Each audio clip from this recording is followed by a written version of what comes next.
Imagine your mind as a garden.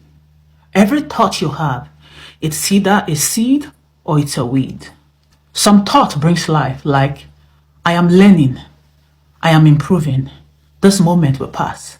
Some other thought chokes everything up, like, I'm not enough, nothing ever works for me, or I always mess things up. The human brain has what psychologists call a negative bias. It's evolved to protect us from danger. This bias pays more attention to threats, to pain, than to peace or success.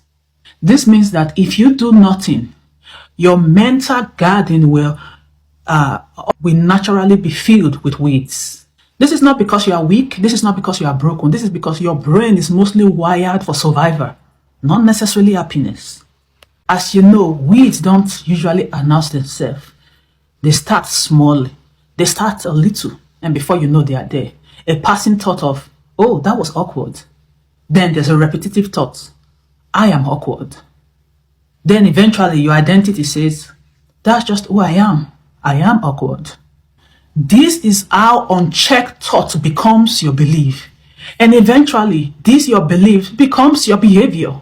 You start acting in accordance with your belief. You start acting in accordance with your behavior. Because in a creepy, crawly way, weeds were allowed to germinate in your mind, and that has reproduced who you are. A healthy garden, however, does not just happen by accident. It happens by cultivation. Intentional thinking is the act of choosing what gets watered in your mind. Instead of thoughts like, why am I like this? You can try thoughts like, what is this teaching me? You get it? Learning is like sunlight.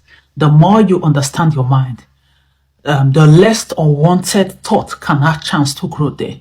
Because when you understand your mind, understand your emotion, then you start growing confident and start going control over what gets watered, over what takes time and turn around your mind. So, your mental environment is not defined by what enters your mind. Your mental environment is defined by what you consistently nurture and what you allow to grow.